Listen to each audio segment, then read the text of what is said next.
Yan, online marketing by Carl Gordula. Ayun ko lang kung medyo parang pag-girl-girl yung ano yun, yung mga slides. Kasi sinubukan ko lang to actually. Ginawa ko tong slide sa sa Canva, sinubukan ko lang. Eh, wala akong mahanap na ibang design. Kaya ito na lang. Okay. Yan, online marketing. So ito yung tatlong mastery na dapat mong matutunan about online marketing. So hindi ito yung lahat, no? Pero siguro masabi kong itong tatlong to is makakatulong talaga, no? Or yung kailangan mong ma-master sa negosyo natin. Lalo na kung talagang ginagawa mo sa IM Worldwide. Una is yung leads. Pangalawa is content. Pangatlo is yung daily routine. Okay? So, ano nga ba yung leads? So, yung leads, ito yung ang tawag normally, di ba? Normally, ang tawag natin sa IM Worldwide is prospect. So, ganun din naman yun. Leads din ang other term nun. Okay? Kaya lang, more on, ginagamit is yung word na leads or lead sa sa online. Parang ayun yung parang mas kilalang term. Okay? Content, so alam naman natin ngayon, 'di ba, sa Facebook, more on about ang labanan ngayon is about content na eh. Pagalingan na maggumawa ng content, 'di ba? Paingayan ng content, padamihan ng engagement, 'di ba? Yung iba sobrang galing mag-edit. Kaya kung magaling ka na sa pag-edit, oh, that's good. Ano yan, edge mo yan, no? Na isa ka sa mga magaling maggawa ng content or mag-edit. Tapos, kailangan mo rin maging creative sa paggawa ng content. Sa daily routine naman, siyempre, kailangan mo ng daily activities kung ano bang dapat mong gawin sa business, di ba? Para mag-grow. Yan. Next. So, sa leads, okay, so first is yung leads natin, quality and qualified. So, alam naman natin sa Facebook natin, no, na we are, parang, tawag dito, tinuturuan tayo na mag-add ng friends sa Facebook, no, para dumami yung prospects or yung leads natin. Pero, hindi naman ibig sabihin na porket, for example, ang friends mo sa Facebook is 2,000 or 3,000 or 4,000, eh lahat naman, hindi naman lahat ng yun is lahat quality or qualified. 'Di ba? So kailangan mo pa rin silang ma-filter out sa negosyo natin. So 'di ba ang maximum na capacity ng pag-add ng friends sa Facebook is 5,000. So kung hindi pa 5,000 yung friends mo sa Facebook, make sure isa yan sa mga goal mo. Actually, ano 'to, mini goal tsaka activity na pwede mong gawin doing the business, no? Kasi kailangan mo talaga ng prospects or leads every day. Dapat hindi ka mauubusan, dapat hindi ka matatapos na doon lang. For example, yung friend mo sa Facebook, 500 lang, doon ka lang. Ibig sabihin, ilang buwan ka nang nag-I'm worldwide or let's say, matagal ka na. Tapos ganun pa rin yung friends mo. Dapat dagdagan mo yung friends sa Facebook. No? Para mas dumami rin yung customers mo or yung potential buyers mo sa negosyo mo. For example, ganito, sa mall, meron kang tindahan na malaki. For example, grocery. Okay. Ngayon, meron kang 500 friends or kung basta 500 friends, for example. Araw-araw ka nagpo-post, araw-araw open yung negosyo mo. Pero, same at same pa rin silang customer mo. Ibig sabihin, di ba, hindi naman lahat ng mga napasok sa tindahan mo or sa negosyo mo is lahat nabili. Yung iba na, ano lang, papasok lang, magpapalamig. Yung iba, titingin-tingin lang, parang window shopping. Yung iba naman, okay, magtatanong, pero hindi bibili. May mga ganun. So, kaya, the more na kailangan mo mag-add ng friends, or dapat i-maximize mo yung friends mo sa Facebook. Okay? Ngayon, filter your prospects or your leads. Ito naman, para sa mga, for example, yung friends list mo, sobrang dami. Ako, katulad ko, actually, pa 5,000 na yung friends list ko eh. Siguro 20 na lang ang kulang, 5,000 na. So ngayon, ang ginagawa kong parang activity sa Facebook ko is nililinis ko yung friends list ko. So, paano ko sila nililinis? So, di ba, meron sa Facebook natin, meron ka makikita ron na birthday, di ba? Di ba siya, syempre, araw-araw may birthday list, di ba? So, ang ginagawa ko, bago ko sila linisin or bago ko sila i-delete, as a friend sa Facebook ko. Kasi siyempre, kasi, yeah, nagigets nyo ba? Kasi medyo malawak kasi ang usapan sa internet talaga eh. Medyo madaming terms eh. For example, ganito. Nag-post ka sa Facebook. Ngayon, hindi naman lahat ng friends mo is makikita yung post mo, no? Kung mapapansin mo, 'di ba, for example, nag-post ka, ang friends mo nasa let's say 3,000. Ngayon, hindi porket nag-post ka ng post mo is yung 3,000 friends mo na yun, makikita lahat ng post mo. Tama? Kasi si Facebook, meron siyang tinatawag na algorithm. Ang algorithm, ito yung parang data ni Facebook kung ano yung interest mo or saan ka interest or sino yung nagkaroon ka ng interaction. Okay? Kaya, ang maganda, para tumaas yung chances, okay? Para tumaas yung chances na makita ng mga friends list mo o yung mga friends mo sa Facebook, yung post mo. For example, nag-post ka about barley. Para tumaas yung engagement ng post mo, make sure na dapat ikaw mismo is nag-engage ka dun sa mga friends mo, sa friends list mo. Okay? So, in what way? Una, pwede mong gawin, di ba mayroong sabi ko nga yung may birthday list na lumalabas sa Facebook mo. Batiin mo lang. Kahit di mo kilala. Kunyari, di mo kilala yung tao na yun. Nakita mo birthday niya ngayong araw or kinabukasan. Or kunyari, kahit late na, kasi ginagawa ko rin to, actually may nag-reply sa akin, ginagawa ko. Taga Poland. So, potential prospect.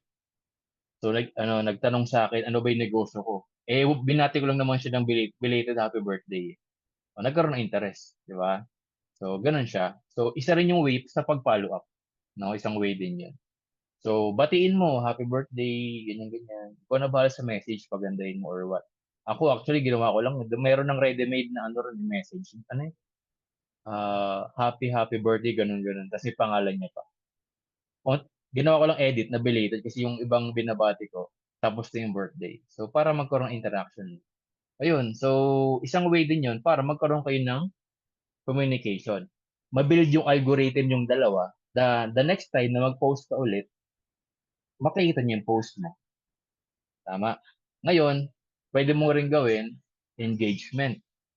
Pag sinabing engagement, magla-like ka, magko-comment ka dun sa post niya. Kahit di mo kilala. Okay? 'Di ba? So, ganun siya. Ano siya eh, sa online or sa Facebook marketing, kailangan mo talagang magsipag na mag-engage. Kasi kung di ka makapag-engage sa mga Facebook mo, eh, oonti lang yung ano mo, prospects mo. Okay? So, ang point dito, kailangan mo magkaroon ng activities, no, sa Facebook mo, no? So, kailangan mo siyang ano, paglaanan ng oras, kailangan mo bigyan ng time. Okay? So, gets ba 'yon? So, yun yung isa mga tip ko, no? 5,000 friends, tapos kasi dito mo rin makikita yung ano eh, yung mga, kasi ako, for example, ako, marami akong mga dinidelete na Facebook friends dahil hindi na sila active. Kumbaga yung account nila sa Facebook, deactivated na. Makikita mo yon kung deactivated na. Kunyari, kasi sa laptop ang gamit ko eh. Pag click ko yung profile niya, walang lumalabas, ibig sabihin deactivated na. So ngayon, auto-delete na yon. Siyempre, sayang yung space. Eh, 5,000 lang yung max na friends natin. 'Di ba? So, ayun yung way kung paano mag-filter out. Kasi for example, may mga friends din ako ibang lahi. Pero 'di ba, di ko naman sila market. Ibig sabihin, wala pa namang sa stage na minamarket ko yung ibang bansa na ibang lahi talaga. So, at some point, dinidelete ko na yung alam ko namang di legit yung account. 'Di ba? Kasi marami tayong friends sa Facebook. Ang picture nila, minsan ano, aso, minsan poster, kung ano-anong poster, 'di ba? So, pagka gano'n sa akin, hindi sila quality, parang gano'n. Okay? So, hindi sila qualified para sa akin. Okay? Pero meron naman akong friends na ano, kahit gano'n yung profile nila, active naman sila. Ibig sabihin, tao pa rin sila na talagang nag-i-interact. So, depende na rin. So, i-check mo rin yung Facebook. Okay? Ay, lumagpas. Yan, kasi yung ibang mga friends natin, no, kahit i-approach natin sila about business, hindi pa nila right timing. Okay? Kasi 'di ba, for example, ikaw din naman eh. nung nag-join ka sa IM Worldwide, for sure naman, di ka naman agad nag-join. 'Di ba? Meron tayong tinatawag na parang right timing, 'di ba? So, timing kung sino yung mga mag-join talaga sa negosyo natin. Hindi mo puwedeng pitasin agad yung bunga ng hilaw pa, 'di ba? So, kaya nga tayo meron tinatawag na tanim-tanim muna, eh, 'di ba? Para 'pag dumating yung time na hinog na yung prospect mo or yung leads mo sa Facebook mo, puwede mo na siyang pitasin, 'di ba? 'Yan. So, ano lang, ang goal mo rito padamihin yung friends mo, yung leads mo. Kasi kapag wala kang leads, kapag wala kang prospect, yun yung pinakang first step sa negosyo natin. 'Di ba kailangan magkaroon ka ng prospect, 'di ba? So or leads na tinatawag. Yan. So very important leads, dapat talaga never ending prospects and finding leads. Quality, hindi lang basta leads, basta quality and qualified, no? Yan. Next, ngayon ang tanong naman, paano naman ako makakakuha, Mentor Carl, ng potential or quality and qualified leads, 'no? So, ito yung normally ginagawa ko. Paano ba ako kumukuha ng mga market or leads or prospect na masabi kong kahit papaano, eh, quality and qualified, okey? So ito, teka lang, itatago ko lang yung floating. May floating yun nawala, yan, okey. So look for people that are looking for business, OFW or seaman or mga high paying jobs, 'di ba? Or any qualified na sa tingin mong market mo or prospect mo. So, ito yung mga 4 ano ba, 4 choices or 4 options na puwede mong pagpilian. Una is yung page. 'Di ba kunyari si Chinkitan, alam naman natin si Chinkitan is isa yan sa mga financial advisor na kilala sa Philippines. 'Di ba nagpo-promote ng, business or nagbibigay ng mga tips sa mga gusto mag-business. So ngayon lahat ng mga likers, lahat ng mga nagko-comment sa mga post niya is possible, potential prospect or leads. Kasi mga interesado sa negosyo. Ibig sabihin somehow is open sila for business or open sila to, learn about business. So puwede kang mag-add, 'no? Kunyari may nag-comment dun, actually sobrang dami niyang content, marami siyang mga post dun na puwede mong pagkuhaan ng mga friends, eh, 'di ba? Mag-add-add ka lang dun, add mo. Pero bago ka mag-add siyempre i-check mo rin muna, 'di ba? Baka naman kasi yung mga nagla-like dun, eh, hindi naman gano'n ibig sabihin mga bata, mga gano'n, sobrang bata. Pero depende pa rin sa market mo, kung yep ka, eh, target mo yep, puwede, okey? So yun, so isa yun sa mga way. Pangalawa, marami pa actually si Bo Sanchez, si Brother Bo, 'di ba? Si Brother Bo Sanchez nagpo-promote naman, ang alam ko is about stocks, investment, may business din. So yun, siyempre yung mga nagle-like dun, yung mga nagko-comment sa mga posts niya, potential ano rin, prospect or leads din. Puwede mong i-add, okey? 'Yan. Tapos pangalawa, sa groups, okey? So 'di ba sa group sobrang lawak din nito. So puwede ka mag-market ng specific na lugar. For example, nasa Philippines ka, gusto mo mag-market ng OFW sa let's say US or Italy or kung saang bansa, kahit saan mo gusto. Kung saan mo maisip 'no, na hindi kilala na bansa, o dun ikaw mag-target. Kasi siyempre alam naman natin maraming mga IM members din na nagpo-prospect ng mga OFWs. Ngayon, anong difference mo sa kanila? Kasi baka naman yung ina-add mo, na-add na rin nila o na-prospect na nila. Ngayon, isip ka ng bansa na sa tingin mong wala pa masyadong, na hindi pa masyadong kilala ba, yung unti pa lang yung nagma-market, 'di ba? Gano'n. So marami diyan, isip ka, tingin ka sa world map, 'di ba? Check mo, kunyari sa Alaska, 'di ba, Atlanta, mga ganyan-ganyan, marami 'yan. Per cities meron din, may mga group pages. Ngayon, kung bago ka pa lang at 'di mo alam kung paano mahanap kung saan yung groups na sinasabi ko, paturo ka sa mentor mo. O ano, kasi madali lang naman 'yan 'pag naturuan ka na. Pero ito yung mga ideas na puwede mong pagpilian. For example, seaman, 'yan marami din 'yan, 'di ba, may mga pera. mga kotse, about car groups, mga kotse, ganyan. Ano pa ba may mga industry na may pera? Real estate. Meron pa nga diyan mga construction, 'di ba? Siyempre 'pag sinabi construction, yung mga group na yon may mga pera. Siyempre ang magpagawa ng bahay hindi naman barya lang, 'di ba? Malaking halaga rin. Yan, real estate, rent, marami. Sobra, isip ko lang, negosyo, business, yung mga words na gano'n, search mo lang. Ito, isa rin sa ginagawa ko 'to, friends of friends. For example, sa friends list ko, sa 5,000 friends ko, may mga prospect ako na negative, for example. For example, mayroon ako negative na kaibigan. In-invite ko siya pero ayaw niya, okey? Kumbaga hindi pa siya ready. Ngayon, chineck yung Facebook niya, naka-open. Ibig sabihin ng naka-open, puwede mong makita lahat ng friends niya sa Facebook kasi merong ibang naka-private, 'no, na friends list. Ngayon, for example, naka-open yung friends list niya, puwede mong makita lahat. May parang ganito sa kaliwa. Makikita mo rin kung ilang friends niya, makikita mo 'yun. Buksan mo. So, isa-isahin mo. Puwede kang maghanap dun ng mga puwedeng kamag-anak niya or puwedeng kaibigan niya, close friend niya. Ngayon, sila yung parang magiging daan mo or tulay mo para mapa-oo mo yung kaibigan mo. For example, nag-add ka ng friend niya, siyempre di ka magsabi sa kanya, parang surprise mo na lang siya nag-add ka, parang gano'n. Eh, ngayon nag-join yung kaibigan niya or yung family member niya, 'di ba? Eh, alam mong family member niya yun, "Uy, 'di ba tita mo si gan'to or kaibigan mo si gan'to, alam mo ba nag-inquire sa'kin, nag-friend friend kami sa Facebook, nag-join sa akin sa I Am Burger." "Ah, talaga ganyan, ganyan?" O ngayon siyempre yung kaibigan niya or kung sino man yung prospect mo na yun na negative, possible mapa-oo or mapa-ano mo siya, ma-set mo ng appointment. "Ah, paano ba talaga yan? Yung business mo naman ginagawa diyan?" Eh, di meron ka ng parang ang tawag dun is ano ba tawag dun? Tuhog approach or tuhog ba yun or fishbowl approach?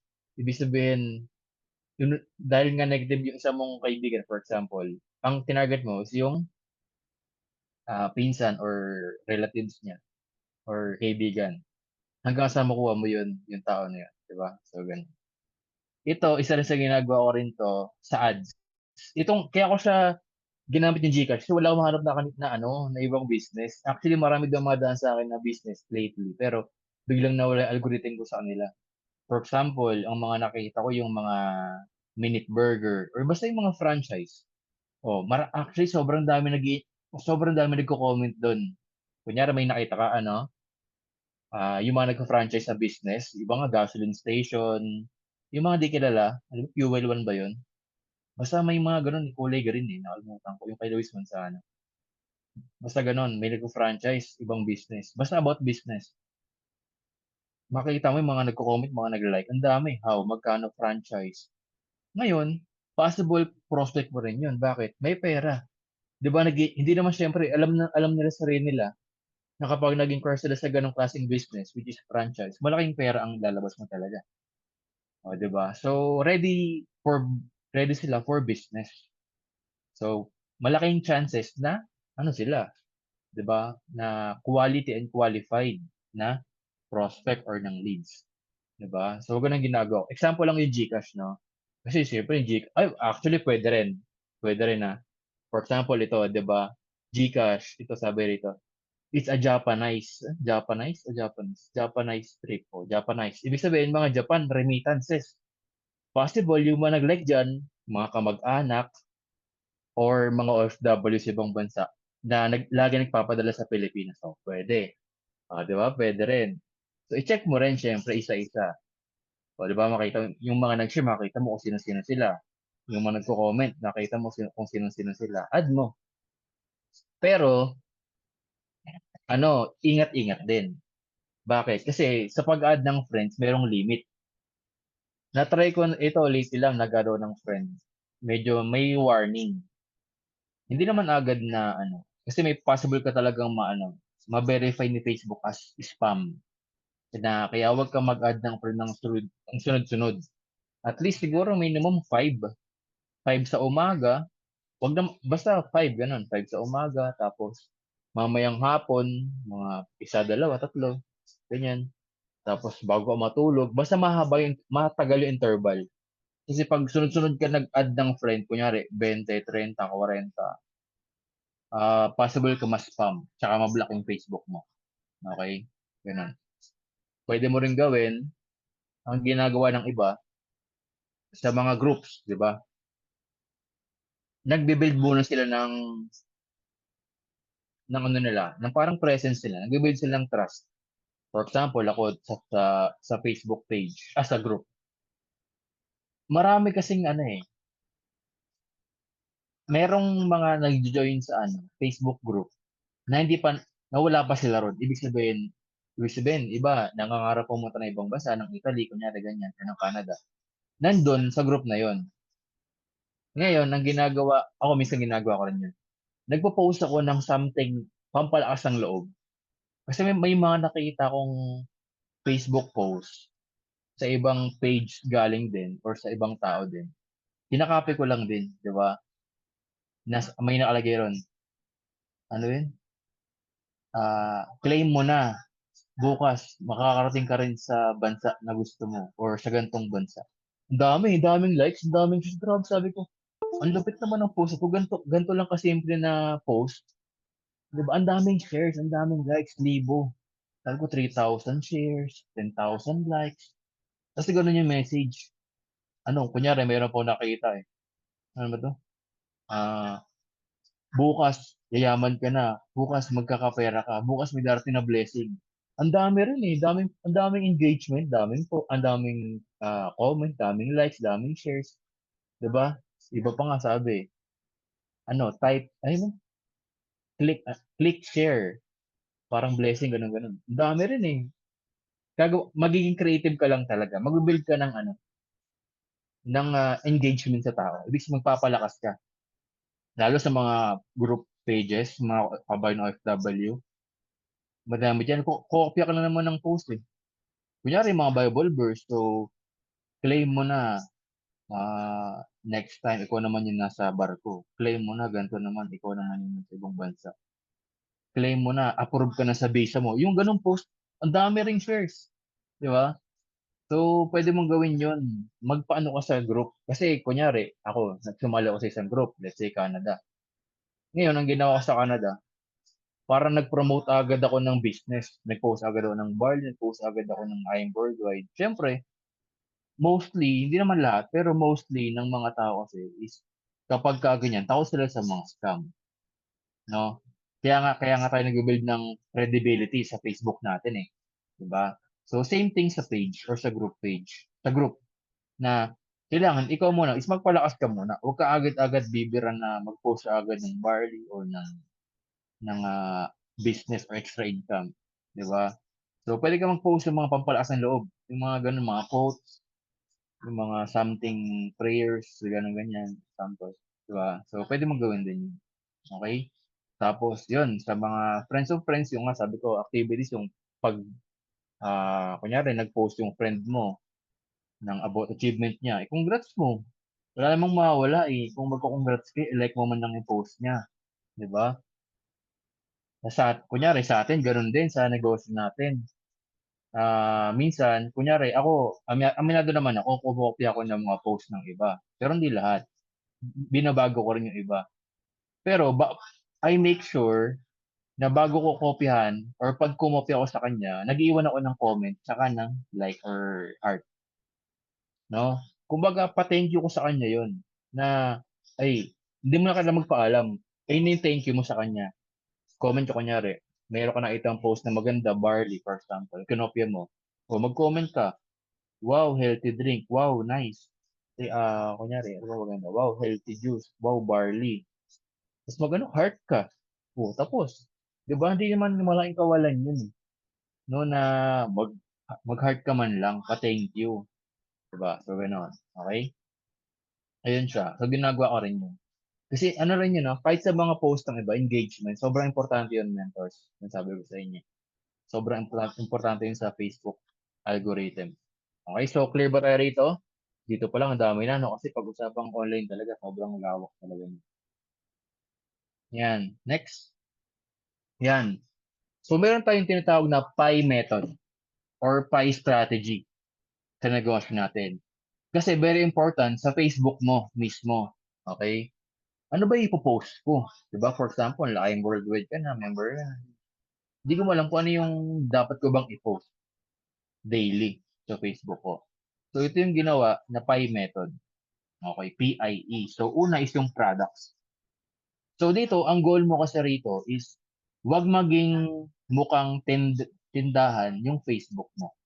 Ibig sabihin, syempre, for example, meron kang 3,000 friends. Tapos, araw-araw ka nagpo-post ng barley, araw-araw ka nagpo-post ng about products, mga worldwide. Ngayon, isipin ng mga prospects mo or ng clients mo is, ah, ay, baka pag, kunyari, kinamusta mo ako, di pa ako member, for example. Ay, kinamusta ako ni ano, for example, na mentor Noemi. Ay, siguro, offer na ako nito ng barley. Baka magbenta-benta ako. Eh, siyempre, ang mga tao, karamihan, ayaw magbenta-benta. Pero gusto ng kita-kita. Ayaw magbenta-benta, gusto kita-kita lang. So, pero the point is, siyempre, maraming taong ayaw magbenta-benta. Okay? Kaya kailangan sa Facebook mo, wag puro barley. Lagyan mo ng kwento. Ibig sabihin ng kwento, paiba-iba naman. Wag naman puro barley. Lagyan mo ng kunya, nagkape kayo sa labas. Ganyan. Pero ito muna, PI method.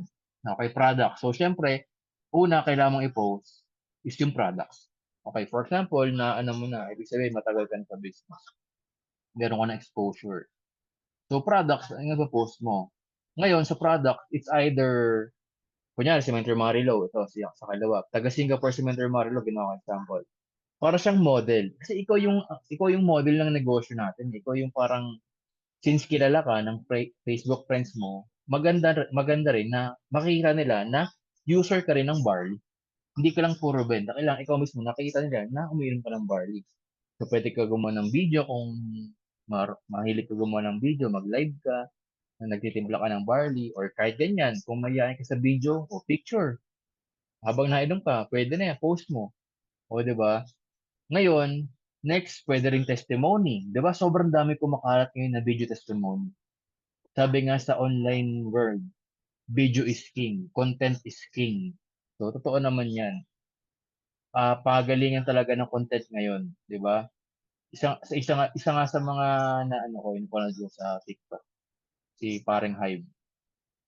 Sa paggawa ng content, di ka naman talaga, I mean, okay, content is isa rin sa mga technique, pero ang ginagawa niya ro is documentation. So, something na, ano rin yun, maganda ring concept din yun na huwag mo isipin na mag-content ka lang to make content. I-document mo yung ginagawa mo everyday. Kasi may cameraman or wala, still, meron ka pa rin kinakausap na ano, na client. So, pwede mong gawin, hindi mag-video ka or something. I-try explore mo, di ba? So, ganun. Yan, so mag-video-video ka ng mga testimony. Kunyari, si Mentor Noemi. Kung nakita mo siya, alam mo ba na si Mentor Noemi, sobrang ganda ng ano yan, testimony about sa cancer? O, di ba? Pwede ka magpagpa-selfie, tapos gawa ka ng kwento, storytelling, parang ganun. Na meet Mentor Noemi, dating from a cancer survivor, gano'n. Now doing the business and earning and now car achiever. Isa yun sa mga nane-neglect ng mga ano. Hindi man nane-neglect, pero sabihin natin nakakalimutan, ganun. Pero parang ganun na rin yan. Na parang hindi tayo nababaliw sa resulta ng iba, no? Kasi normal sa atin eh. Okay, may kotse, congratulations, parang tapos na agad yung baliw. Parang doon natatapos. Isa rin to sa mga edification ng siyempre sa team natin, pampataas ng parang kumpiyansa. Parang ganun, ng moral ba? Si mentor niya, mentor namin. Picture ka, gawa mo siya ng ano, magandang caption. Sobrang inspiring ng taong to, meet mentor Noemi, former, hindi ko lang, nakalimutan ko lang kung anong trabaho ni mentor Noemi. Pero yun, so ganito yung testimony niya, from a cancer patient, di ba, natulungan ng Barley, ganyan-ganyan. Ibig sabihin, di ba, parang kung ikaw sa sarili mo, hindi ka nabaliw sa resulta niya, dapat, ibig ko sabihin, dapat maging baliw ka. para mapasa mo dun sa mga prospects mo. Kasi yung mga prospect mo or yung mga leads mo, wala silang ganyang klaseng testimony. Ibig sabihin, wala pa silang idea about IM Worldwide. Diba? Parang nagiging normal na. Kasi for example, yun, sa office, lagi may sports car. Parang nagiging normal. Uy, grabe, mayroong sports car. Nandiyan yung Lamborghini. Parang ganun, di ba? So, kailangan mong maging baliw sa resulta ng iba. Maliit man or malaki. For example, sa cheque, ganun din. May nakita kang, ako isa sa ginagawa ko rin yan. Sa office, di ba, every Friday may cheque day. Pag napunta ako sa office, di ka, kahit di ko kilala yan, tatanong ako, hello, mes, kamusta? Magkano cheque mo? Congrats sa, pwede magpa-selfie. O, gawa mo ng kwento. Lagyan mo ng caption na maganda, meet. May mamimit ka nga ron. Ano eh, iba-ibang background eh. Di ba, manager, na-meet ko, di ka man kilala, ibang team. Pero still, nakipag-connect ako sa kanila. Di ba? So, ganun. So, pang post yun, pang market. Okay? Products. Products yan sa Barley. Okay? So, gets ba yun? I for income. So, ito, pwede ka rin mag-post. Di ba sa office, marami ring mga cash na mga ano, na nag-process. Kung meron kang chance, no, na may nakita ka na sobrang nag-picture, kunyari, may nagpa-picture, may hawak ako na cash ganyan. Lakasan mo loob mo, huwag kang mahiya. Medyo nakakahiya, pero syempre, i-overcome mahiya mo na, mais, pwede magpa-picture, pa-experience naman. Kasi syempre, di ba, ina-attract mo eh. Ina-attract mo na next time ko naman magkakaroon ganong klaseng pay-in, ganong karami. Imagine si Mentor Babe, so, dalawang kamay, cash. Oh. Sobrang saya kaya niyan. Magpa-picture ka ng ganyang cash. Lalo kung di ko pa naka-experience. Oh, before, di ko naman na-experience ganyang kalaking cash na ganyan. Sa I'm board way ko lang na-experience yan. Tapos yung cheque, yan, gagawa ka ng storyboard. Ibig sabihin ng storyboard, yung story. Caption na maganda. Kunyari, si Metro Hanilet, ganun din, sabi ko nga, di ba? Si Metro Hanilet, let's say, alam naman natin, ano bang si Metro Hanilet na student, di ba? Student siya. Yan. So, full time ginagawa si I am Worldwide. Kaya may kotse na. So, gagawa mo siya ng storyboard din. Kumbaga, make sure mo, sa post mo, andun yung mukha mo. Parang ganun. Ayun yung point ko. For example, gagawa ka ng story, no? Ipapakita mo yung kotse ni Mandrano nila, yung income niya. E di ngayon, may kwento ka. Tapos nandun ka, katabi mo siya, picture niya. Oh. Meet Mentor Hanelet, Groba, sobrang nakaka-inspire, sobrang bata niya pa nagsimula, di ba? Kumaga, dapat yung caption mo, mayroong parinig factor dun sa audience mo. Na, ay grabe, ito, kunyari ako yung prospect mo. Eh grabe, kahit bata pa lang nagagawa niya yung business. So, kunyari ako, medyo matanda na, tapos may trabaho ako ng medyo maganda-ganda. O, ibig sabihin, kung kaya niya ng bata, kaya ko rin parang ganun. Tataas ngayon yung moral ng prospect mo, ng friend mo sa Facebook. Di ba? So, ngayon, for example, let's say, wala ka sa office, eh, hindi ka nakapunta, ganyan, wala ka makikita testimony. So, kaya nga kinagandahan sa negosyo natin, copy-paste business. Di ba? Copy-copy ka lang. Di ba? Kunyari, ito nasa baba, yung tao na may cellphone. Ganyan. Kunyari, ito nakita ko lang, pinost ng iba. Hindi copy mo lang din. Di ba? So, double check mo lang ba kasi mayroong contact number ng pinagkopyahan mo. Di ba? And make sure mo rin na i-ano ka rin. Mag-iwan ka ng like or heart tsaka comment. Ayan. Pa-thank you mo. Okay? So, gets ba yon sa income? Pi method. E for event. Oh. Mentor Babes, kinuha ko sa yung picture niya. Yan. So sa event naman, so syempre ipapakita mo na ah, may growth, no? Na nasa event ka, umaattend ka ng mga ganyang klaseng event. Imagine mo, Mawawa Arena. Sino ba naman, ako nga sa company ko dati, yung pinagtrabuhan ko, wala namang event kami na ganyan. Di ba? Pamawawa Arena. So something na dapat ika-proud mo. Something na dapat ipagmalaki mo sa Facebook, no? Na may ganyang klaseng event. Pero kailangan syempre dapat mas maganda, nandun ka rin, makapunta ka, na ma-experience mo man lang, no? Actually, pwede mo nga rin tong ano eh, ah, parang pwede mo tong gawing factor din na parang nagpaparinig ka na, kunyari mayroon kang leader na malayo lugar, for example. Kunyari, si Mentor Dadel, o sige, yung joke dala niya.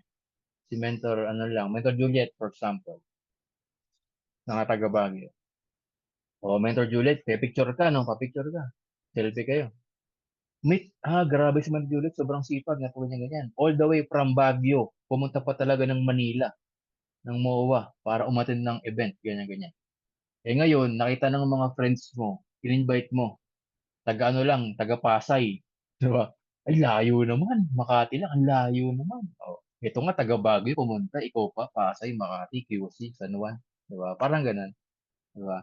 Ay teka lang, ano ba, yan. Kunyari yan, yung event, di lang naman siya about I am worldwide. Pwede ring lifestyle, okay? For example, yan si Mentor Babe, kasama niya family niya, nag-swimming sila sa ba 'to?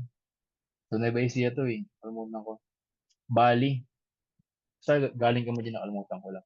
Yan, basta diyan yung lugar na, oh. Selfie kayo, 'di ba? Family mo, enjoy kayo para makita ng faith ng friends mo, tao ka rin. Ibig sabihin, nag-enjoy ka din habang nagbi-business. Hindi ka lang puro negosyo-negosyo. Meron ka ring ibang lifestyle. Ibig sabihin na, 'di ba, imagine mo, makita tayo ng mga katrabaho mo dati. Uy, grabe naman si ano, kunyari si Mentor Babes 'to, pa swimming-swimming na lang. Eh ako, kunyari ako nasa work ako, nasa trabaho ko, katrabaho ko siya dati. Buti pa 'to si Base, ano na lang, ganyan na lang, 'di ba? Oh.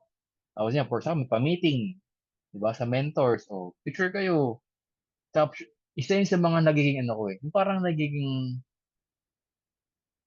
masabi kong ano, parang nanghihinayang.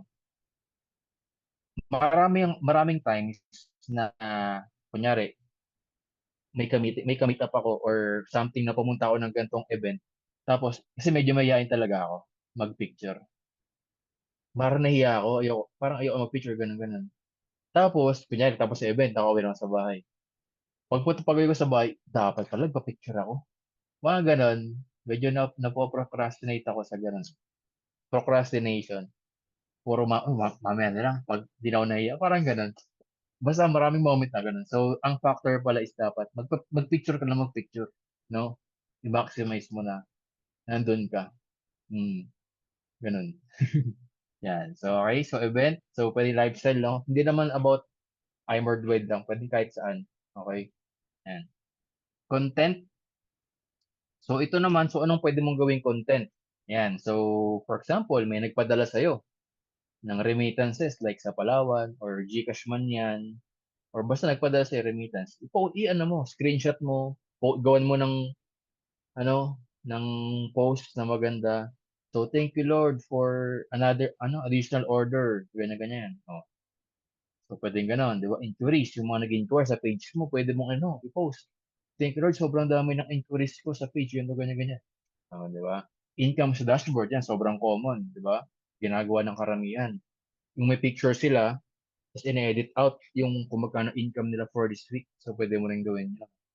Maliit man or malaki, okay lang yun, di ba? I-post mo pa rin. Testimony.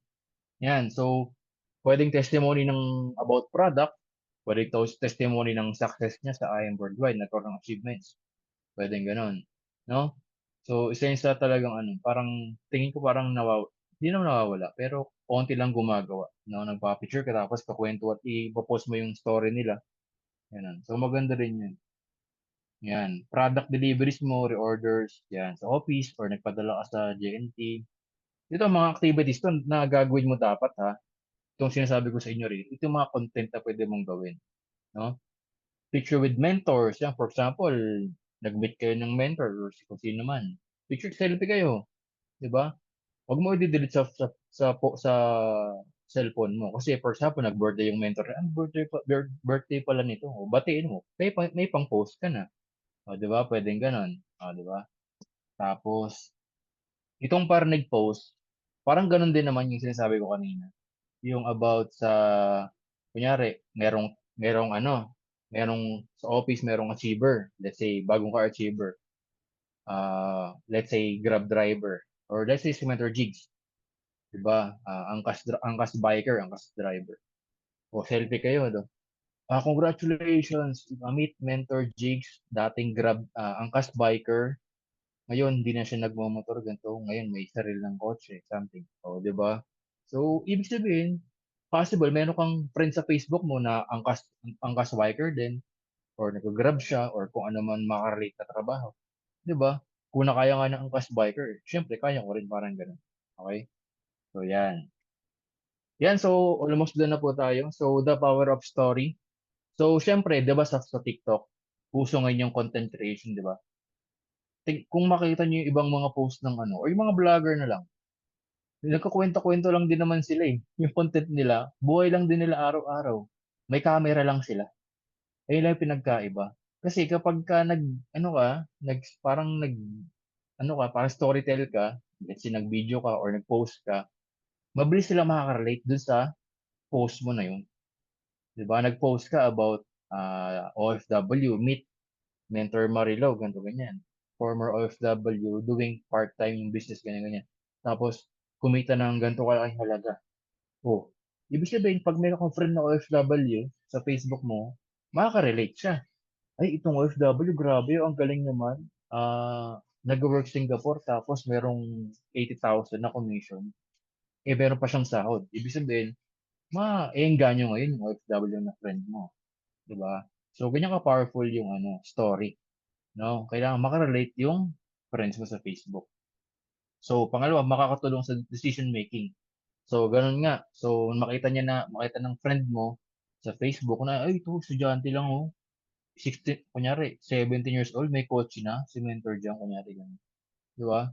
Oh, makarelate siya, grabe, ang galing naman ito. 17 lang, may coach na. 18 lang. Eh ako, 23, ganun, 24, 25, wala pa rin. Hmm. Makatulong sa decision making nila. Parang ang ganda nga ng negosyo nito ah. Try ko nga mag-inquire. Oh, doon ka na magkakaroon ng prospect. Kasi nagbe-build ka ng curiosity. Okay? Yun yung word eh, curiosity. Mag-build ka ng curiosity. Yung iba kasi ang ginagawa, for example, nag-post sa Facebook. Ako kasi parang di ko ginagawa talaga to. Yung nagpo-post ako ng mga packages sa Facebook. Kunyari, post ako, Jade, Gold, tawag dito, Silver, yan. Ewan ko lang kung may post ako, pero medyo hindi ko ginagawa talaga yun. Kasi, ang purpose ko kasi sa Facebook is to build a curiosity. Ngayon, makita ng mga friend ko sa Facebook, nag-post ka ng ganong amount. Ay, ito pala yung package nila, ang bahal. Nawawala na yung urge nila na magtanong sa'yo. Kasi nga, nakita na agad nila yung price eh. Yung barley, okay lang. Pero yung packages, di ba, para sa akin, hindi ko ginagawa. Para sa akin lang ha. Pero kung ginagawa nyo, kung sabi ng mentor nyo, gawin nyo, that's okay. That's fine. Sa akin lang hindi. Okay? Ano. Kasi ang goal ko, mag-approach sila sa akin, magtanong sila sa akin. Kasi kapag lahat na ng information, pinost ko sa Facebook, wala silang, I mean, wala silang purpose at magtatanong sa akin. Alam na nila lahat. Alam mo yun. Diba? Yan. Parinig approach, ganun din, sabi ko, ganun. Diba? So, yan, daily routine. So, syempre, daily routine is, ano ba English doon? Kailangan mong ito yung nagmamatter, yung daily routine mo. Meron na lang. Hirap mag-English yun. Ano bang ginagawa mo araw-araw, 'di ba? Kailangan meron kang ginagawa.